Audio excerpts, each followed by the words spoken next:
Guthron, back for some more Minecraft building. Although, yeah, I think it says I'm playing in Deutsch. Oh well, I'll fix that later. Let's go update the... What should we give the title?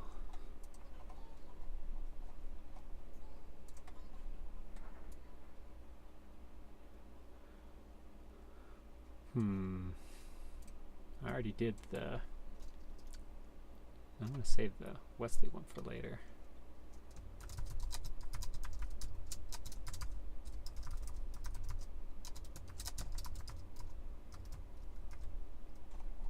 Of course, now I've forgotten which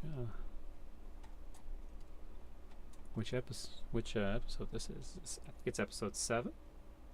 Maybe. We'll see. Check my email. That's not what I want. Everything but what I wanted to do is happening. Yeah, episode 7. Cool. Episode 7. With a period, not a /. Alright. So at least the channel will have the right thing.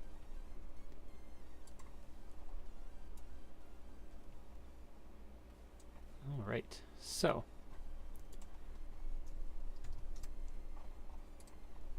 we are working on the Enterprise D again, just like earlier. I'm working on the saucers, the upper part of the saucer section.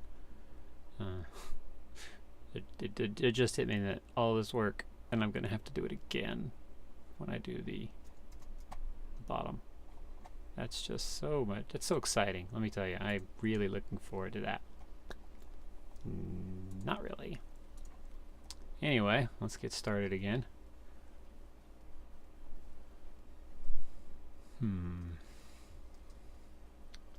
Oh yeah, I need to have my thing up. Where did it go? Hope I didn't lose it.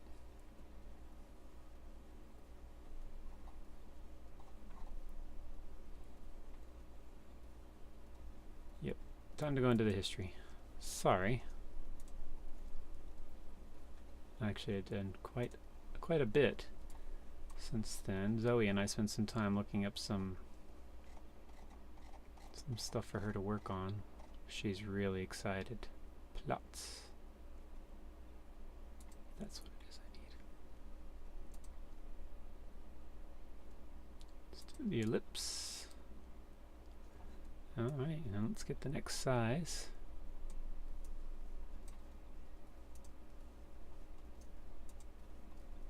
Oh, why did everything just minimize?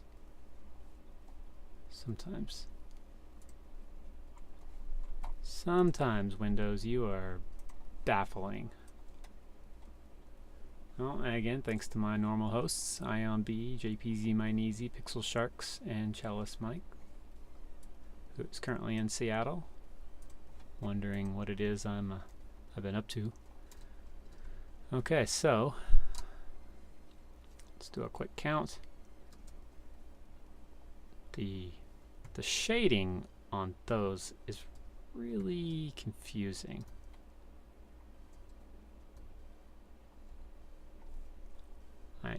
Why they have that shade, but it's not, doesn't seem to be consistent. So maybe it has to do with the sun. Alright, so center 10, 20, 30, 40, 50, 60, 71. So that will be 142, 143.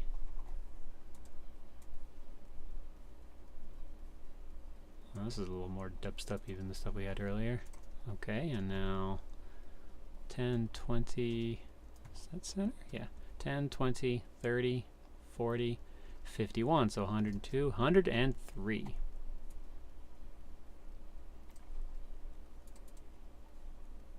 There we go.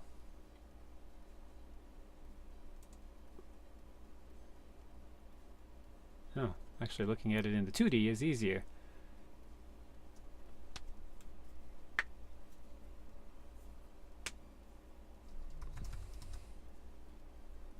Oh, that's not meant. I was commenting to someone.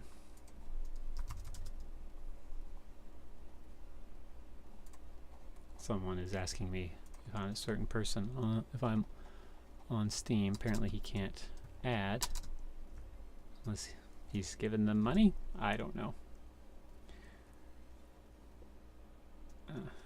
Actually is much easier to see. 2, 3, 4, 5, 6, 7, 8, 9. It's the same as the previous level. 3, 4, 5, 6, 7, 8, 9.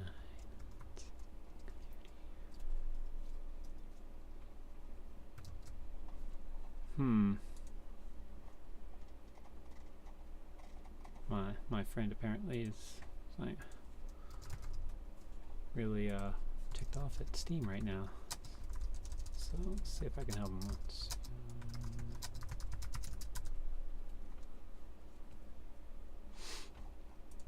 Okay. Let's get back to some building.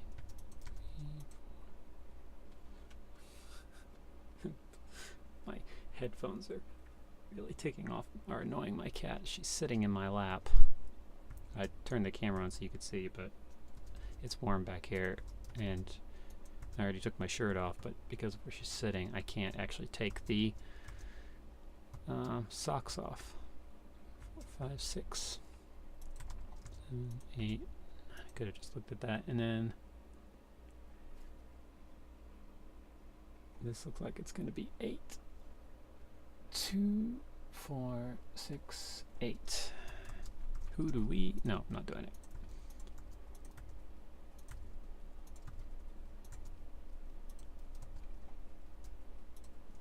Let's go to the other side.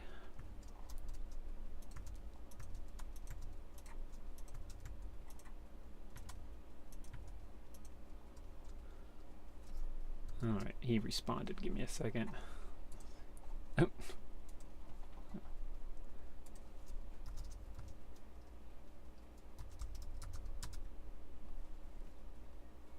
No, I don't want to send a message to that person. Steam. Why 4 out was so difficult? No, I don't want to.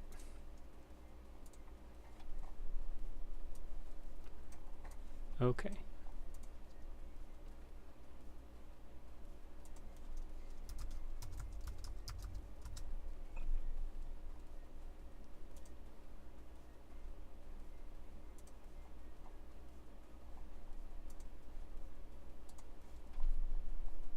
Invite sent, my friend. Invite sent.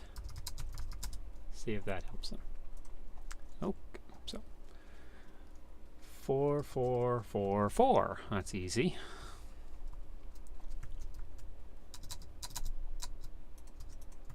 Two, 3, 4. 1, 2, 3, 4. 1, 2, 3. Is that 4 fours? No, 3 fours. And then a 3. And then a 2. And then a 3. 3, 2, 3. 3 twos. 1, 2. 1, 2. 2. 3 of those. And a 1. 2 twos. Yes, there's a 2 2 involved. 2 twos. 2 ones. A 2. Oh, okay, and then we've got 1, 2, 3, 4, 5, 6, 7, 8, 9, 10 ones. It's really odd that she's chosen tonight to sit in my lap. Well, I initially started with Zoe bringing her to sit in my lap. Well, Zoe and I did some searching for some projects for her. She's going to build a tree house next and mess around in a zoo. I added a zoo world for her with a mod pack so she can have all the animals she wants. So 1, 2, 3, 4, 5, 6, 7, 8, 9, 10. So Zoe brought her in. Oh, she looks adorable. Here, let me see if I can get a shot of her. I really wish it would just let you keep seeing her.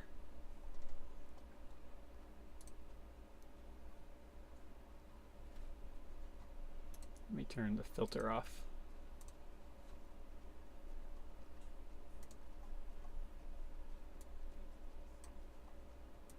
There she is. Aw, little Peggy. Oh. Hi, Peggy. She's sleeping away. Well, she's pretending she's sleeping. She isn't actually sleeping.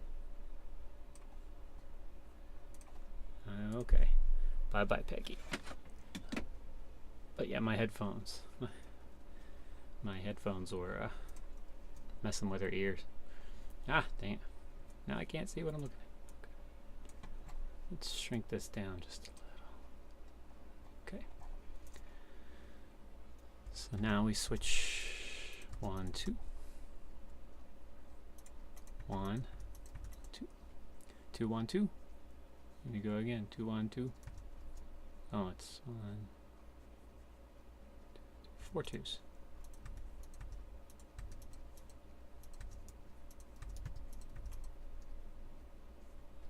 Sorry, I don't know what this one is, but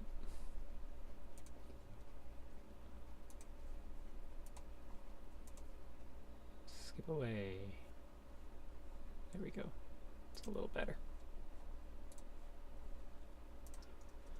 And then a 3. 1, 2, 3. A 4. 2, 3, 4. Oh, Northern Quarter just went. He is another excellent streamer that, if you aren't following,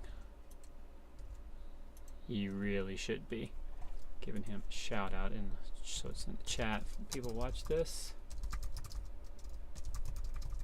dude is he's one of the most consistent streamers that I know, and he's just got a voice you could listen to all night long and get things done. See, that's the thing.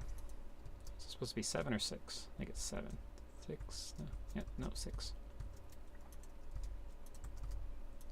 Yeah, I have spent many a night just sitting there listening to the dulcet tones of Northern Quarter as he regales me on the benefits of Viking brand whale blubber and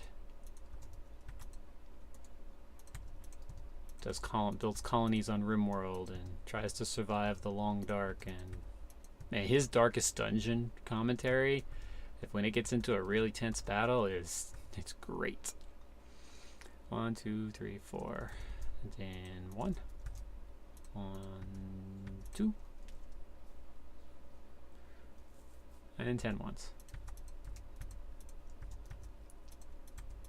4, 5, 6, 7, 8, 9, 10. Let's make sure that's 10. Oh, okay. This wasn't as difficult earlier. There. Now I can see what I want to see. Oh, hi Dasha8989. Welcome. Welcome to the stream. Oh. A fan of Fluffy, huh? I love InstaFluff. He's a great streamer. He's got one of the nicest voices. Like, he's the kind of person who you'd let your kid watch. He's just got this nice voice to listen to. So I heartily agree with your following InstaFluff there. He's a great guy. He occasionally pops in here. The problem is he and I tend to stream at the same time. Yeah, it's very true. I mean, just go listen to one of his VODs and you just like, this guy is he sounds like the polite kid that you just want to be around. He's not a kid, but he just has a really nice voice. So in case you don't know, I'm building the Enterprise D. Oh, I guess I forgot to finish filling in that one. That's okay, I'll finish doing this. I'm doing the Enterprise D here. We're only... That's the phaser array on the top of the saucer section, and you'll notice there's no bottom yet. So we got a ways to go, but this thing is is big. Oh yeah, he's a good guy, and he's got a great little community around him. I mean, you only get that when you're the genuine article. So, but he just like Northern Quarter. I was talking about him right before you popped in, Dasha. I could listen to Northern Quarter all night long. He's got just one of those voices that you could just listen to for the entire night. So 2 1 1 2 2 1 2 2 1 1 2 2 1, and then 3 2s. But yeah, if you haven't ever no, I don't want to do this in survival mode, because on a previous world that he had on this realm, we were building the Death Star in survival mode, and I got about a fifth of the way up, or no, actually more like a sixth of the way up, before he finally decided to take pity on me and put it in survival mode one day when he knew I was going to be on, and I was so happy. It was so hard to do that because we were constantly running out of material. It was just a nightmare to keep up with the supplies. How many to do there? So the 1, 3 2s, a 3, a 2, a 3, and then 3 4s. There's lots of counting involved in this. So are you a fan of Star Trek, Dasha?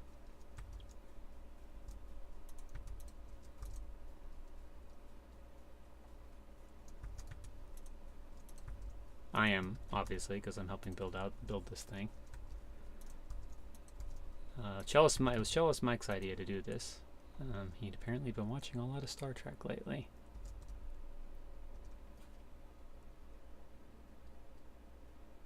So then I'm gonna guess you don't have an opinion on the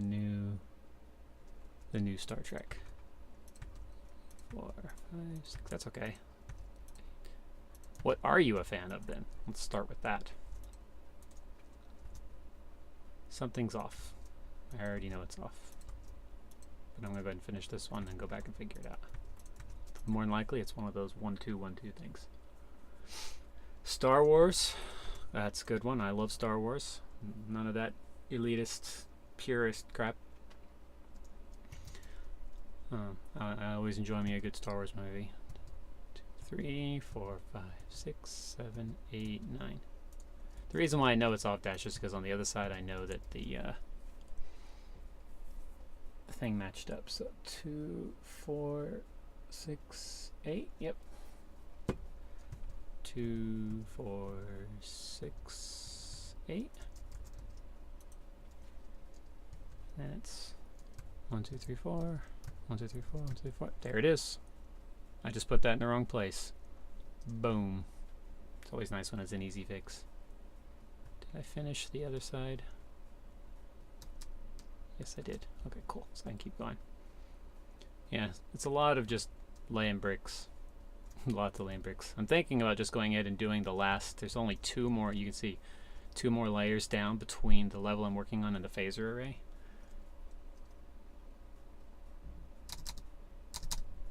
You're trying to draw what? I think you're trying to draw what I'm doing, or are you working on a project yourself?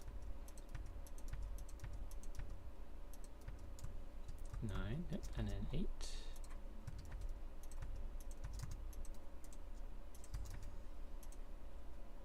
Oh, okay. Yes. What are you drawing, if I may ask? Always interested in what people are creating. I'm currently creating 2 different things. One is a cross-stitching, and then the other is writing. I write books. The Polis Tower from the 100. Okay, are you going to build it into a world in Minecraft, or are you just drawing it because you like it? Which is also cool. I mean, if you're a sketcher, a drawer, painter, artist, anything like that, if you're not drawing for the fun of it, then I mean, how else are you going to practice, right? You can't always just be working on things you're going to produce that you can give away. Some things just need to be fun, so you can practice. Something I need to remember when it comes to writing. Sometimes you just need to write something that you don't care about. I mean, you care about it, but it's not like someone else has to lay eyes on it. 3 2s. 1, 2, 3. 3 2s, and then a 1, and 2 2s. Yep, there's the 2 2 again. There's always a 2 2 on the Enterprise. I'm going to submit it for the Creative Contest soon for a group on Discord for a chance to win a Steam card. Nice. Contest entry. Even better. Well, I wish you all the luck in the world. Go knock it out. Draw the greatest Polis Tower they've ever seen and snag that card. I actually entered a writing contest earlier this year with a short story I made up just during a random write. I liked the story. It didn't win, but I had fun writing it. It was just a writing prompt, following a bunch of random writing prompts, and I thought, you know what, there's a story here, a little one. So then I did it. Okay, so 10 ones.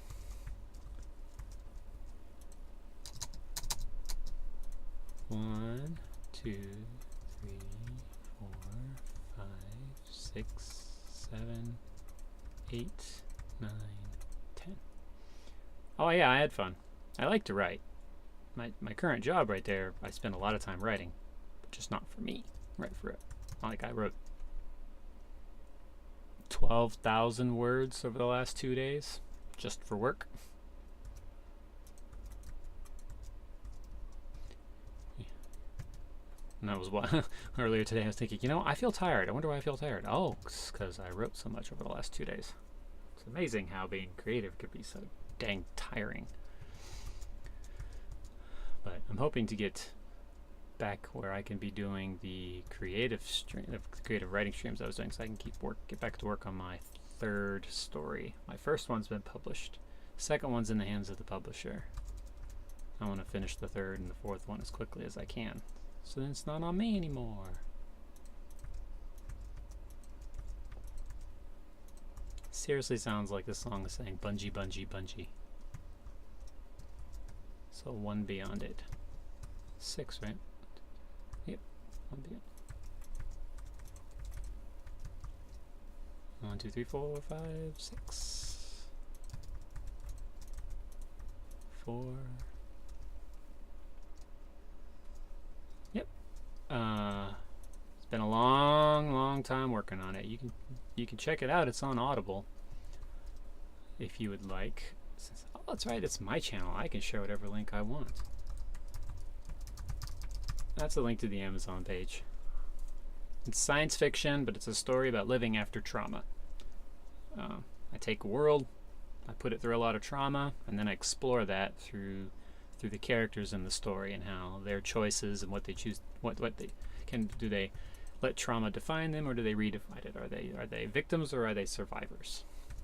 And I experiment with that on a grand scale with all the people and the countries that are left in the world, and then on a smaller scale with the individual people in the story. 4 2s. 2, 3, 4. And as I said, the sequel's already done. Actually, the sequel's been done for almost 2 years. But hush, hush. I mean, I'm not really saying anything yet, but there might be something coming soon that could help encourage them to get off their duff and publish it.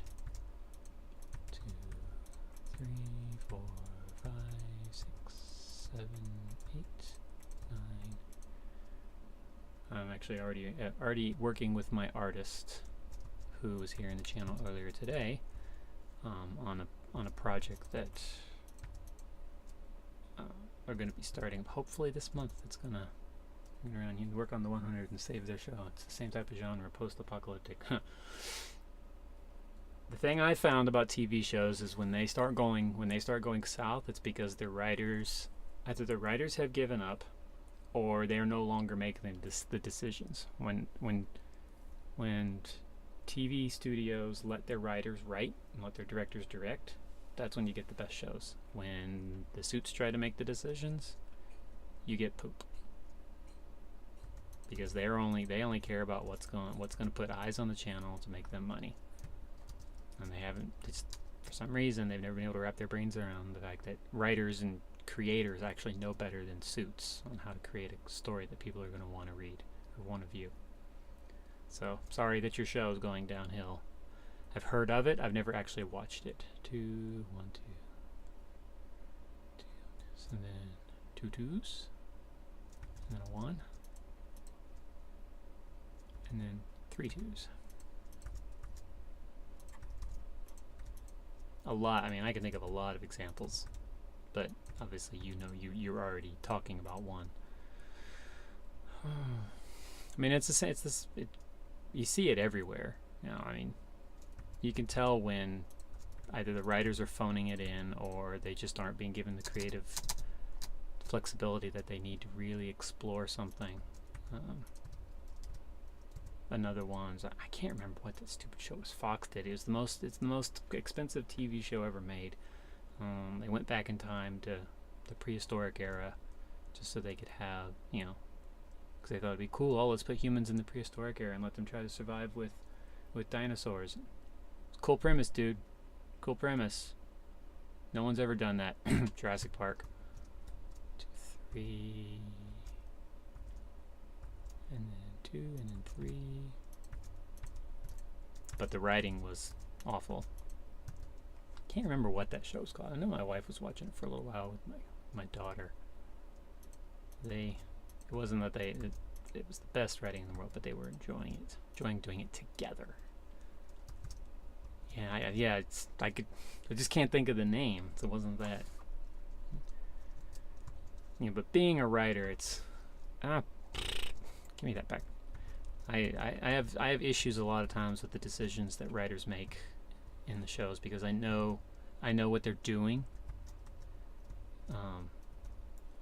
We get a little classical music now. Told my viewers earlier today, this channel has just got a really weird mix to it. Hey, all the way around. All right, so let's do the sea lanterns that you see they give us intervals of 10, and they also provide light when somebody doesn't want to walk down and turn the lights back on. But yeah, I was watching a show. When was it? It was Supergirl, the end of season 1. We just moved back from Germany a couple months ago, so we're trying to catch up on a bunch of these shows. And Supergirl, end of season 1, there was they came up with this way that they could finally have these two characters fight each other that everyone wanted to see. I wouldn't say everyone wanted to see because it's not like they were ever meant to fight each other, but someone in the studio thought, oh, we need to come up with a way to make these two people fight each other.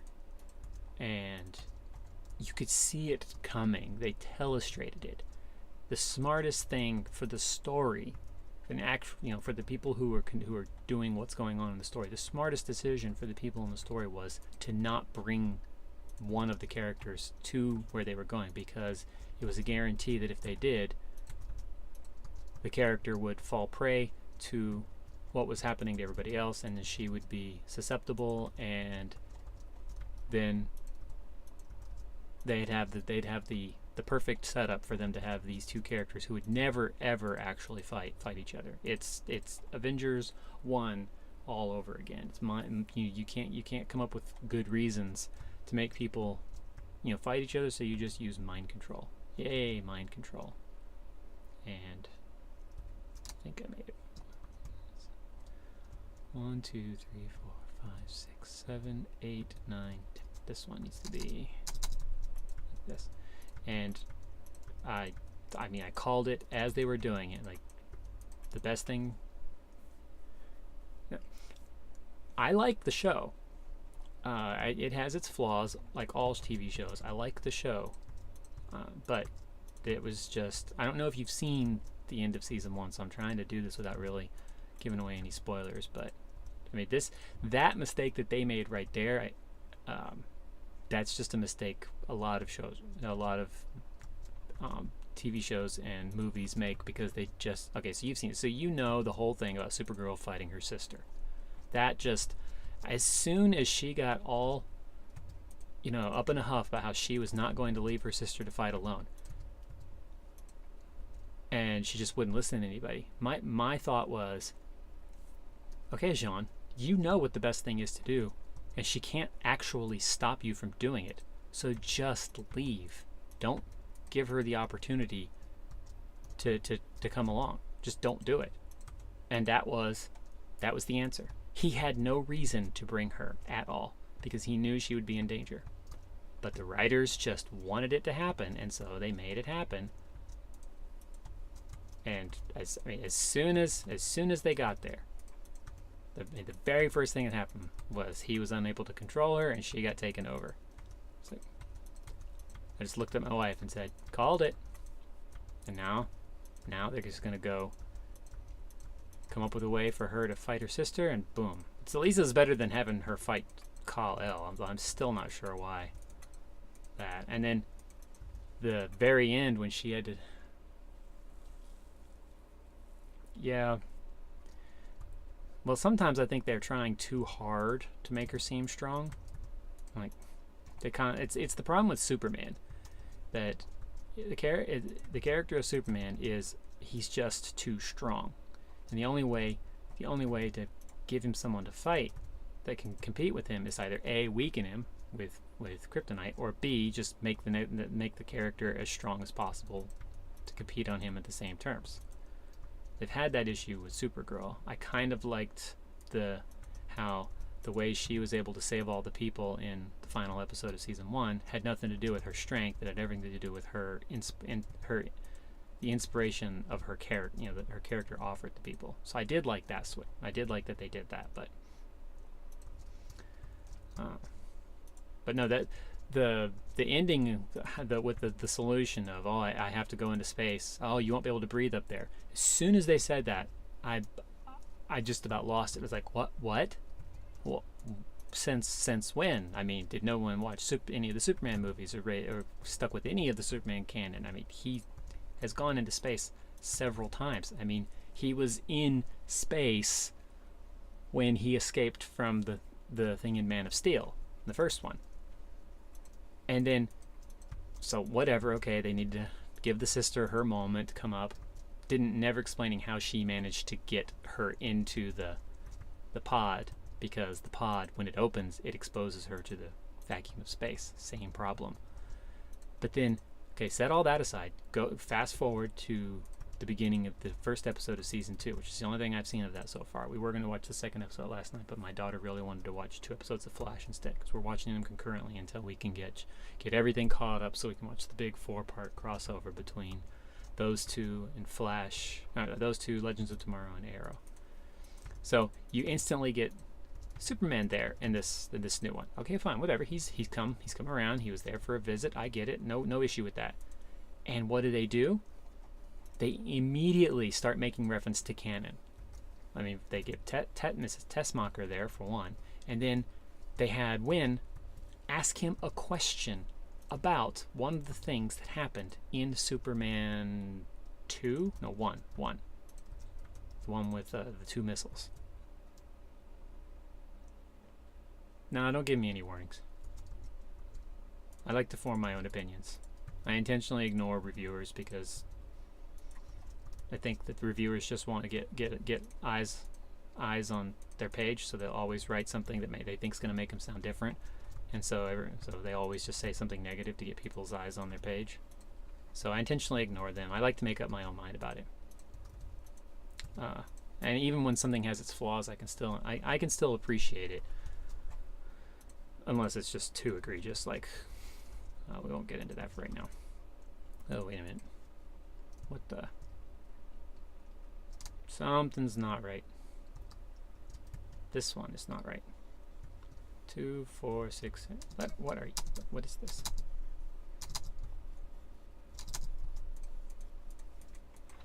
So, yeah. So they go and do that whole thing where they're having him ask Superman about those moments from the movies, specifically where he went into space. So they're establishing that Supergirl is in the same universe as all of those movies, and no one thought it was a problem to have, her not being able to breathe in space in the universe where Superman was able to breathe in space, and has never had that limitation. Neither had she. It's like, hello, people. Were you not? You've done such a good job for the most part of keeping your canon straight. What happened? That may have partially been because Supergirl was on CBS at the time and not CW. Now that it's on the CW, Berlanti can have a little more influence over it to make sure they can keep things as straight as possible. So I did enjoy the first episode with Superman. I do like that Superman.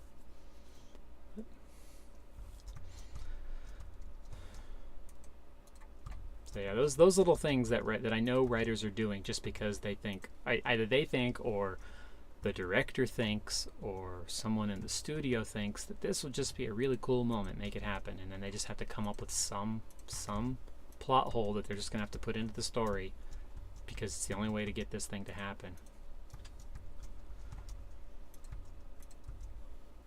It's the curse of being a writer, I guess. You see some things I get, some things I understand why they change, because changing times and you can't put everything in. The way they merge and blend so much canon, like taking characters and taking elements from another and putting in with one, because you want to be able to explore all of that.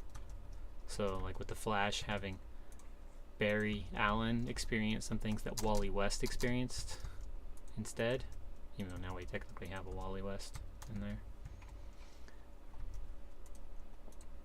I had one of those moments with Flash season 3 episode 3 where I thought, oh, there they go, they just gave it away. I know exactly how Wally's gonna get his speed.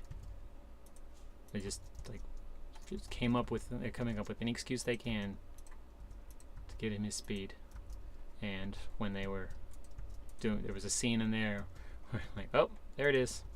Now Wally's gonna do this stupid thing that he knows is incorrect because he's just so focused on proving he's the equal to the Flash. Because for some reason, they've just built this into his character, which, from what I know of Wally West, is not true to the character. But whatever. All right. Cool. That's another way. First season of Flash was really good. First season, I will agree with you there. First season of Flash was easily so far their best. No disagreement there. I particularly liked how they ended it. I thought it was a good way to have him have his moment and then move on. But they kind of undid that with the end of season 2. Season 2 kind of dragged on for a while with the extra, like they just kept finding a way to make Zoom matter more. Okay, so 143 on the first one. So I need to add 149. Sorry, I'm adjusting my ellipse here. And then over here it's going to be, so it's 3. So yeah, the way they ended season 2, first off, dragging it on just a little bit too long. And then it's the same thing with this 109. And then having it end the way it ended, for me, it was one of those, let's just undo all the progress that he's made through this whole thing. Okay, so we had 2D. I need this in 2D. Thank you very much. And maybe move it so those are down.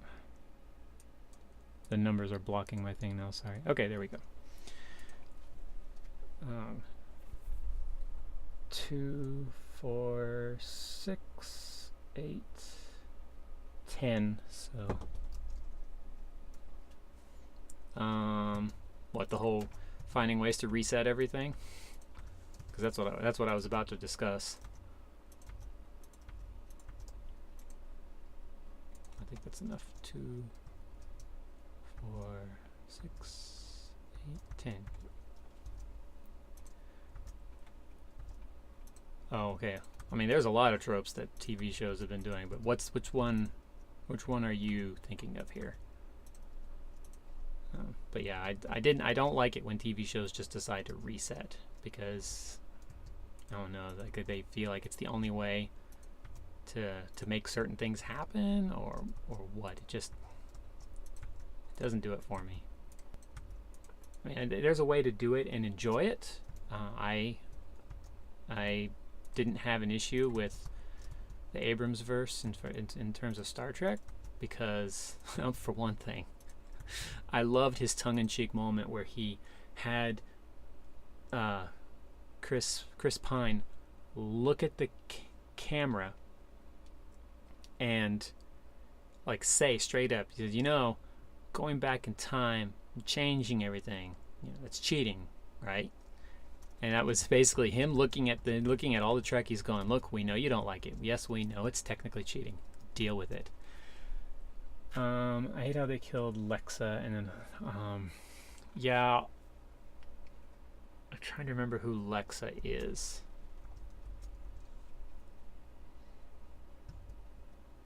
Is she in Supergirl? Sorry, I'm confused about which show exactly we're talking about. 2, 3. Oh, the 100. Okay, I haven't watched that, but okay, so there's an example of it. Yeah, they've become kind of the new, because it kind of creates a dramatic story for it. Gives them something to go off of. I don't know. It's kind of always been there. The whole we need drama, so kill somebody kind of a thing. Oh yeah, well that's kind of like, did you ever watch Farscape? 5, 6, 7. I don't know if you've watched Farscape or not, but the ending to Farscape was one of those what the crap moments. In Farscape, the show got canceled, which was just absolutely ridiculous, because it was about the fans were essentially keeping that show going, and they just decided when they ended it to just, like, they literally just stopped the show. They had something happen right at the end where the heroes were something showed up and kidnapped them, and they vanished, and the story was over. That was their ending, and the fans just went absolutely ballistic with them on the internet and through forums and through calling in and everything. And I mean, it was so they had such a bad reaction from their fans that they actually went back and made a little like a short series to give them the ending to give them an ending that they felt was, and not necessarily the ending that they wanted, although I think it ended up being the ending they wanted, but it was more satisfactory. It's like, do you need any other examples that Suits don't know what they're doing than that right there? Just, some like to say it was the same thing for Tasha Yar. The Tasha Yar character, she was this big warrior and everything in the show, but then what does she get? What happens to her? She gets done in by a tar pit that just, when she approached it, just shot something at her and killed her. But I wasn't a fan of Tasha Yar in Star Trek Next Generation, so it didn't really bother me that much. They tried to make it this big dramatic thing for the show, but because it was season 1, no one really cared. So 1, 2, 3, 4, 5, 6 twos. Yeah, so, and I think this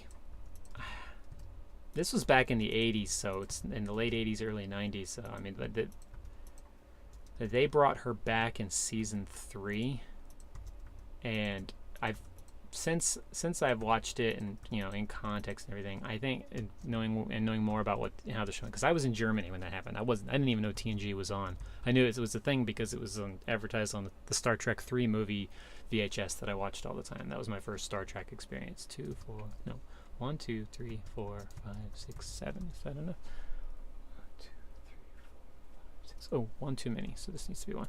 But then this episode, when they brought her back, and then they let her go out with this warrior's battle, like it's a hopeless cause. It's okay. I know I don't exist in this other universe that you've come from. So let me go out this way. Like, all right, we're gonna let you go out this way. Go down in a blaze of glory. Hoorah! Why? Why even do that? And it was because they wanted to give her a better goodbye, but nobody cared in the first place. They didn't give you time. I'm German and Cherokee, but live in Kentucky. I would love to live in another country for a while. I was born in Germany.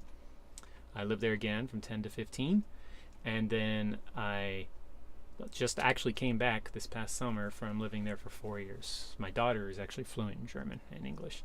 Welcome to the stream, Evil Trick. We are continuing our build of the Enterprise and talking about bad TV writing and TV tropes and all kinds of things. So, but yeah, I just never got the whole thing with, like, you didn't give us you didn't give us time to really connect to her, and then you pretended like there was this big dramatic thing for the crew who really only knew her for a couple of months, and then you brought her back in season 3 to give her this really big goodbye. Why? If they were saying goodbye to another character that had been there for 3 seasons, maybe. But they didn't. It was this character they decided to bring back. And the whole reason that she left, the whole reason they killed her in the first place, is because she thought she had better options. And so she left and then discovered that no, Trek really was the best option for her. So, and they kept finding ways to bring her back through the rest of the series. And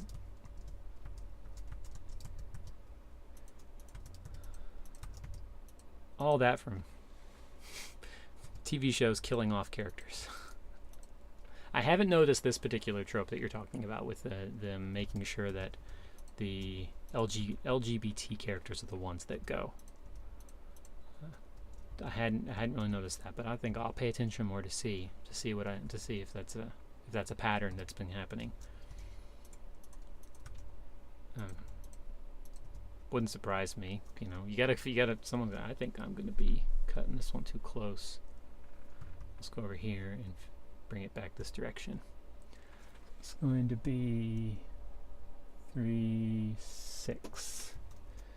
So Evil Trick, are you a Star Trek fan?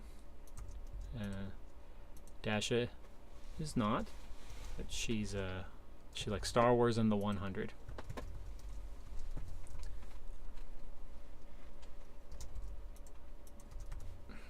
So I have to ask Dasha then, what is your first Star Wars? What was your introduction to Star Wars?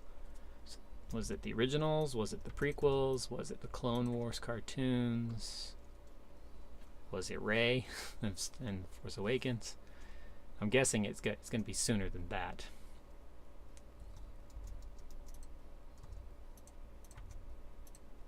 For me, it was definitely the originals. And I had all the toys. 1, 2, 3 twos. I'm still not exactly sure which one was the first one I saw. I know that I was too young to see the first 2 in theaters. 3, 1. 2. So 3 twos, and then a 1, and then a 2, and then a 1. 3 twos and a 1, 2, and then 3 ones. Oh, there it is. I just cut it a little early, I guess. Yep, that's what I did, because it's supposed to be 3 sets of 3 ones. 3 ones, 3 ones, 3 ones. Boom! Done. The original okay, but I like the newer ones. Okay, so, but what was the first one? Like, had you seen the originals before you watched the newer ones, or were the newer ones your introduction? there's a reason I'm asking it. It's because I like to see what people's, like what was their first entry point to Star Wars, and then ask them questions about it. You saw the originals first, okay? But how long after the originals did you see them? Your brother was a mega fan? Yeah. I think that's probably what my sister would say too. That I was the fan, and then she later, and she became one. He saw the first movie in theaters. Wow. Yeah.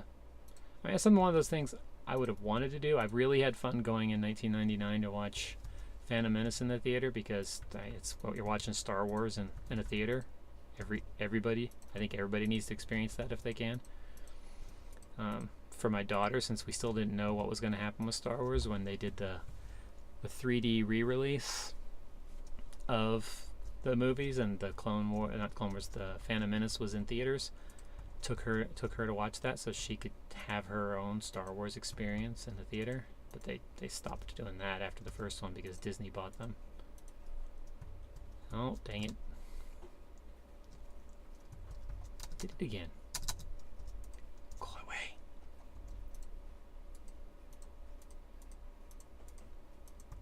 Keep getting these random rows here that aren't supposed to be here. Since I was a kid, I grew up on the original until 99. So 10 years of him pushing the original, but I didn't see it in 99. I saw it in 2000. Okay, so you didn't see the Phantom Menace until 2002 when Attack of the Clones came out. I'm going to guess that you saw Phantom Menace because Attack of the Clones was coming out. But I'm gathering from this that you weren't really ever a fan of the originals. Yes. So you're kind of you're a different part of that equation. Usually what I find is the people who started on the prequels prefer the prequels, and everybody else disagrees with them vehemently. I happen to be in that latter group there, and I appreciate the prequels for what they were. They were groundbreaking in technology. They were horribly written and poorly directed, which is why Anakin's character was so poorly managed in them. Hayden Christensen definitely had better acting chops than he was able to show off in that, and that's all directing. I mean, there's a reason why when you talk about the originals, well, I mean, everybody likes the first one because it was the first one. They universally agree that Empire Strikes Back is better. And Empire Strikes Back was not directed by George Lucas. So, take that for what you will. Neither was Return of the Jedi, for that matter. But the 3 prequels were all directed by them. There are other issues that the prequels have. I'm actually getting ready to do a blog post for a professional writing network that I'm in, where I'm going to explore the whole concept of, if you had written, where you go back and take something that's fairly well known, that people have strong opinions about, and you say, okay, so it's fairly well known, you have strong opinions about it. Well, what would you have done differently if you'd written it? And I have the things I would do differently with Star Wars, the prequels, if I had written them. For one, I wouldn't have started with the Phantom Menace. We didn't need to know where Anakin came from. We didn't need to know that he was,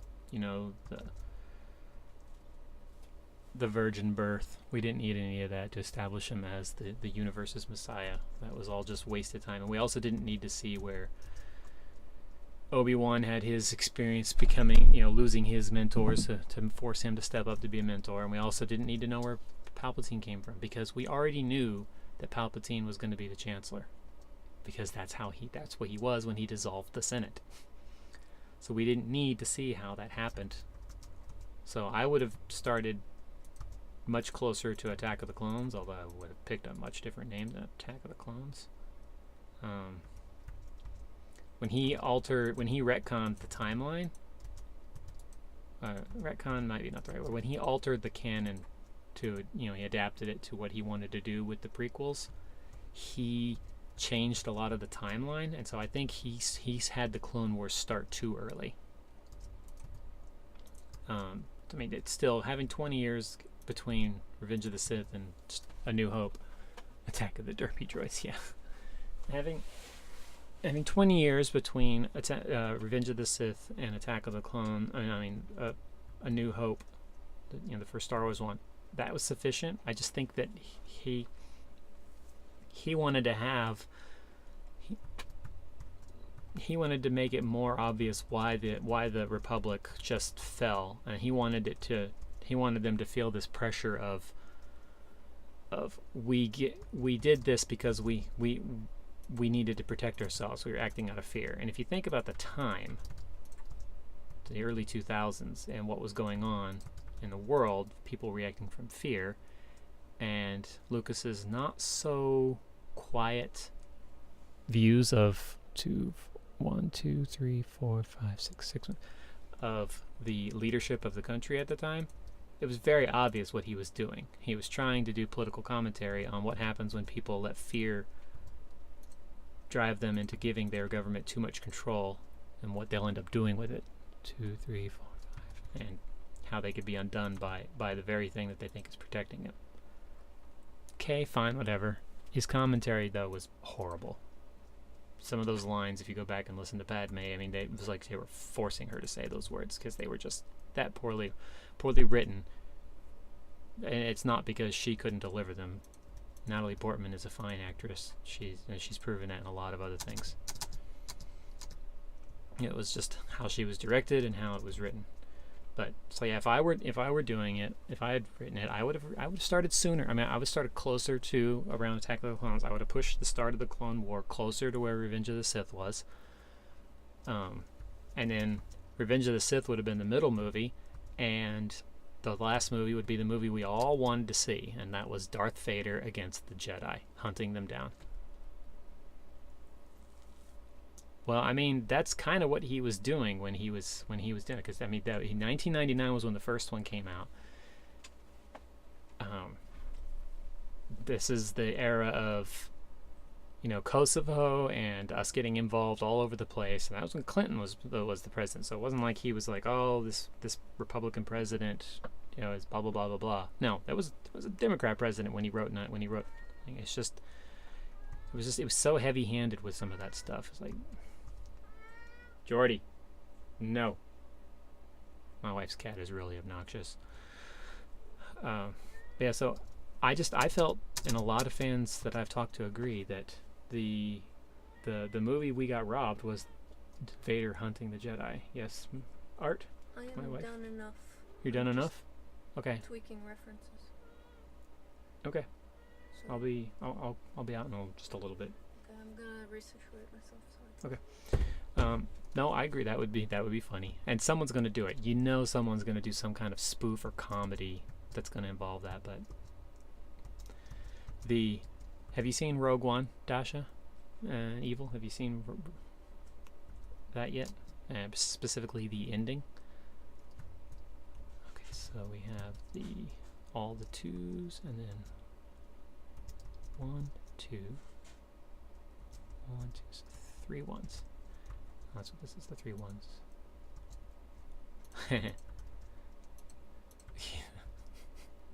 Okay, so the end, when the rebels were trying to hold off Vader, that scene, watching him go through that tunnel and just cutting through them, just ripping them apart, for one, it makes that scene in A New Hope a lot more ominous of this, and why the people were so desperate to fight him off, because they knew what would happen if he got them. So one, it added power to that scene. Not that it needed it, but it succeeded in giving that scene a little bit more powers. So 2, 3, 2, 3, and then a 2 this direction, and then 3 more ones. But the watching Vader in action like that, in that scene, that's what people wanted to see him do in the prequels. That they wanted to see that Vader going after Jedi like that, because we've been told for decades in the extended universe that Vader was the ultimate defenseman, the ultimate tactician, that no one could ever beat him because no one could ever get near him. But they never showed us that. The lightsaber duel with Luke was okay, whatever. It was good for its time, but it didn't really show off that side of Vader because he was fighting against a green kid who didn't know really what he was doing. Kind of like Rey in the fight, although she at least had more fighting skills with that staff. So 3 twos, okay. But up until that scene at the end of Rogue One, we'd never been given an actual view of Vader, not in something animated, that showed how terrifyingly vicious he was in a battle, and how just him showing up was enough to completely demoralize any defense. We didn't get that, and we had the opportunity to get it if Lucas just hadn't been tied to this idea of the series should end with Padme dying and Anakin being torn in agony, and then Obi-Wan and Bail Organa wandering off with the 2 babies, and us standing there looking at the frame of this Death Star, which was, really? You already had that much of the frame of the Death Star done, and then it takes you 20 years to finish it? Because it was clearly ready to go by the end of Rogue One when Vader went after so it was ready to fight. 3, 1, 2, 3, and then a 4. So yeah, I think Lucas missed an opportunity there because he thought people really wanted more of. Okay, something's not right there, so I need to finish this before. Oh, hold on. I'll fix you, Dasha. My bot is. Okay, I hated that one scene with Rey and what's his name? Kylo. Forgot it, where she gets her eyes closed and the lightsaber's locked this, but it's like, did it pause? Why wait so long? Do something. Rey and Kylo fight. No, there's a lot to be said that's missing in that scene. Let me count something real quick. 2, 4, 6, 8, 10.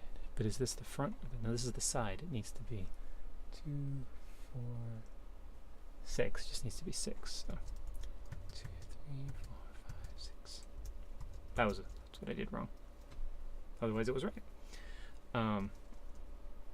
But movies have those things all the time. TV and movies are horrible about movie time and what it takes to actually, because you're sitting there thinking, oh, we've only got a moment. It's going to take me, I've only got so much time before I can get this thing. It's the Supergirl example. I have to get this thing in the air because if I don't get it in the air, everyone's going to die. Okay, sure, that's what you're saying, but okay, you're standing there having this conversation, for one, and while you're doing that, the clock is ticking by. And oh, by the way, it takes a while to get up to orbit velocity. You need escape velocity, and that takes time. 4, 3, 3, and 1, 2, 3 twos. So movie time always busts that up. So you always have these moments where it feels like, and they do it in books too, if suddenly time slowed down. And I don't know, maybe I guess a first encounter with the Force, time could slow down a little. It wasn't really her first encounter, but it was really her first encounter in combat. But if you think about it, she didn't really use the Force there. If anything, it just bolstered her confidence. She was still swinging that lightsaber around like someone who's used to fighting with a staff suddenly swinging a sword. I don't know, the people I found who have the most issues with that one are the ones who want Kylo Ren to be this awesome blah blah blah, and then suddenly he loses to this green girl who doesn't have any idea what she's doing. Suddenly she's able to take on Sith Lord. Like, well, yeah, maybe he's not a Sith Lord for one thing. Maybe he's just not as good as you want him to be.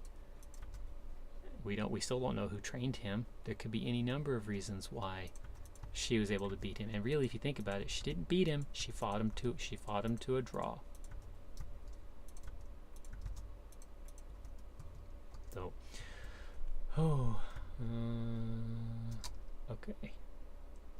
So I'm going to need to go because my wife is done with her homework and we want to watch Star Trek. So let me get another screenshot here. Nice. I'm liking it. So yeah, sorry about the Unkbot timing you out there, Dasha. I need to adjust that, but there's a square missing right here. I'm gonna leave myself right here so I'll see it. So, yep. So, time to go hang out with the wife. She's done with her homework. So thanks for hanging out. It was fun having someone to talk with so many things about. Be sure to give the channel a follow so you'll know the next time I'm on. I think you'll be my 101st follower. Hey Fagwent, thanks for tuning in again. I'm actually just getting ready to depart. It was very nice meeting you also, Dasha. Hope to see you again sometime. The schedule at the bottom of my channel needs to be updated. It's I had it set, and then everything kind of like changed for what was going on with my day job and everything. So I kind of need to figure out a new schedule. So hopefully I'll have a better idea next week. Speaking of following, thank you for that, Dasha. All right. So, stay tuned to the channel for when the next one pops up. I'm hoping maybe to do one. I might do one tomorrow afternoon. We'll see. I will be gone Tuesday and Wednesday, so there'll be nothing. My creative streams on Tuesday won't happen. So, all right. We'll catch you next time. Bye.